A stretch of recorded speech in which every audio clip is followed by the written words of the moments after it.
Hi there, welcome to theclearskinessentials.com. I'm Natasha St. Michael, and today I want to talk about why I don't use hydroquinone to treat my melasma and hyperpigmentation.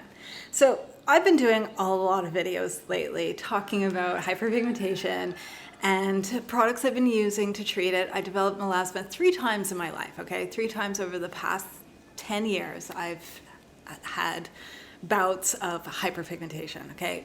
During both my pregnancies. And also, I would say almost 10 years ago, I was playing with a fruitarian diet and I got the worst hyperpigmentation ever, okay? My whole upper lip was dark brown, center of my face, like around my nose, my forehead, these big brown patches, okay? It was awful. I would say that hyperpigmentation from that diet was worse than the hyperpigmentation I developed during both of my pregnancies combined. It was bad. So I've had my share of experiences with it, and over the years I've tried a lot of different products to fade it and treat it and get rid of it. And recently I did a video talking about the products that I used over, I would say, the course of the past 2 years, trying to fade the hyperpigmentation or the melasma from my last pregnancy. And under that video, someone had left a great question, and I'm going to read you the question and I want to answer it today. Okay, so the question was, although it's not natural, can you offer any thoughts on hydroquinone? And I love this question because, yes, hydroquinone isn't natural, and as if you followed my hyperpigmentation journey, you know that I haven't used any products containing hydroquinone. And it's not because it's not natural, and I think that this person understood that. It's more that there's other reasons why I personally don't use it. And I want to stress that this is my personal preference of not going down that road. Okay, so there's 3 reasons why I've never used hydroquinone to treat hyperpigmentation or melasma. Now, the first one is that safety. Okay, there's very divided views on the safety of hydroquinone. Okay, there's been some studies that have connected it to cancer or the sort of the accumulation in the body, that it's not healthy to be using topically because it does get absorbed into the body. So there's a lot of people sort of disputing the safety. There's also side effects, right? There is always the chance, because it's a bleaching agent, that there's a chance that it overly lightens your skin, or it can even cause a reaction where your skin darkens, okay? And it's a small percentage of people that this can happen to, but there's always that risk, okay? On the other end of things, most dermatologists say it's completely safe. There's been other studies that have sort of disputed the connection to cancer. So it's very divided. You know, some people think it's really safe, some people don't. That's always kind of made me personally uneasy. Plus, hydroquinone is banned in some countries, right? And right there, I think that's what kind of scares me the most, is when there's countries that actually ban it, you know, then I'm kind of a little bit uneasy about it. But in general, that's just, I'm not very comfortable using products that are so much in the gray zone. And so that's my first reason why I've never gone down the path of trying to use hydroquinone to treat my melasma. It's not necessarily because it's not natural. That's not really an issue to me. And plus, hydroquinone is actually naturally occurring in food. So it's not that it's not natural. It's just safety. It's questionable. It's in the gray zone. Some people say it's safe. Some people say it isn't, and it's banned in some countries. Next reason is because, based on my experience, there's a lot of things you can actually do that are safe to get rid of the melasma or hyperpigmentation. And you don't have to risk having like a permanent side effect. You don't have to risk it affecting your health. You don't have to risk that it is a pharmaceutical drug. You know, you can get over-the-counter skincare products that can brighten the skin and that can reduce the deep inflammation in your skin that's causing the melasma in the first place. You know, so there are things you can use, like vitamin C or certain exfoliating either acids or exfoliating enzymes. There's different things you can use, and some even botanical compounds like things like turmeric that can help to fade the hyperpigmentation. Also, your lifestyle has a lot to do with it as well. Like I mentioned in the beginning of this video, that I was once on a fruitarian diet, right? And it caused the worst hyperpigmentation. So that made me realize, because as soon as I got off of that fruitarian diet, it took a good, I think, almost 6 months to get rid of the hyperpigmentation, but I got rid of it naturally without putting anything on my face. At that time, I was very much a purist, and I was washing my face with honey every day. I wasn't using any kind of brightening product or trying to do anything to treat the hyperpigmentation, but it went away on its own. As long as I stayed out of the sun and I reduced the carbs in my diet, I was able to get rid of it. So for me, there's proof that it's not only what you can do topically, but it's also your lifestyle, your diet, your hormones, your sun exposure, all that kind of stuff goes hand in hand with what's going on the surface of your skin, right? Because what goes on our skin is a lot of times a symptom of something deeper. So I just feel that my second reason is that there's a lot of things you can try. And I'm going to put a link to the video of me going through all the things I tried over the past 2 years to get rid of my hyperpigmentation, which I was able to do. And what worked for me, what didn't, and what were the active ingredients that really stood out that made the biggest difference in my skin. Now, the third reason why I've never used hydroquinone to treat my melasma or hyperpigmentation has to do with my own level of sort of desperation to get rid of it.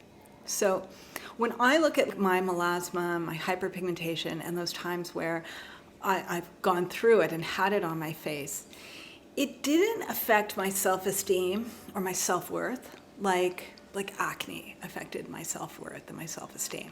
When I had acne, I was desperate to get rid of it because I felt like I was like this big.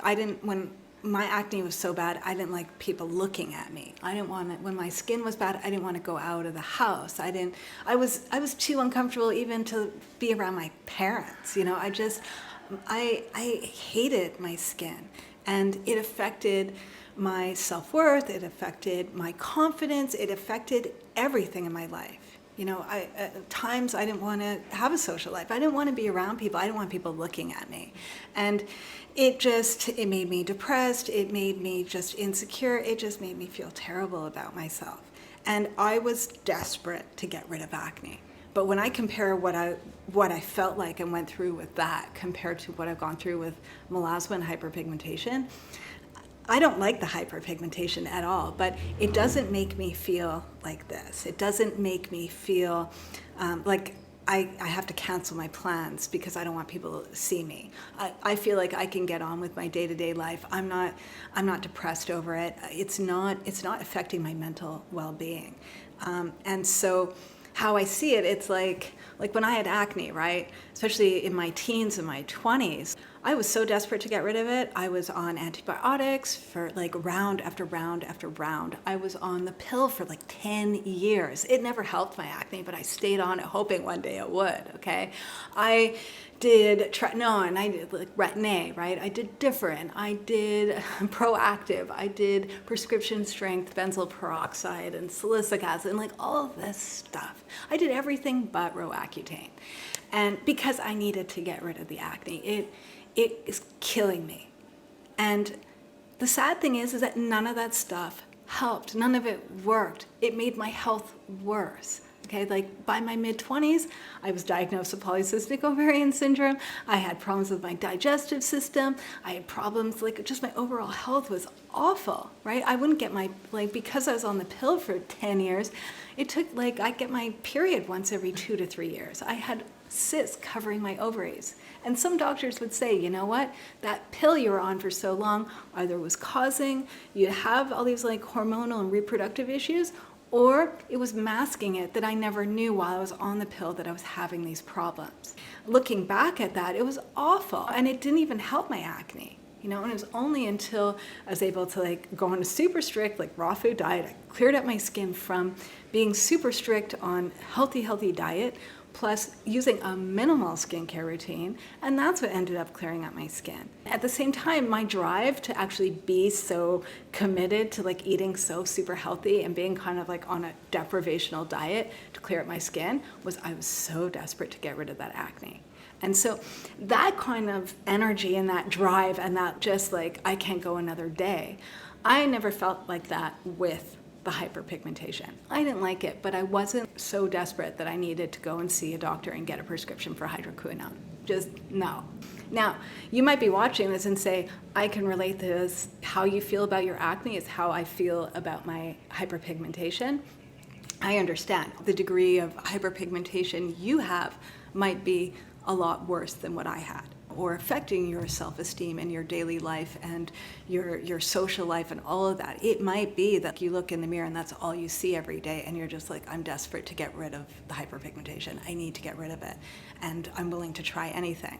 Now, if you're in that situation, my recommendation is first try the things that are safe.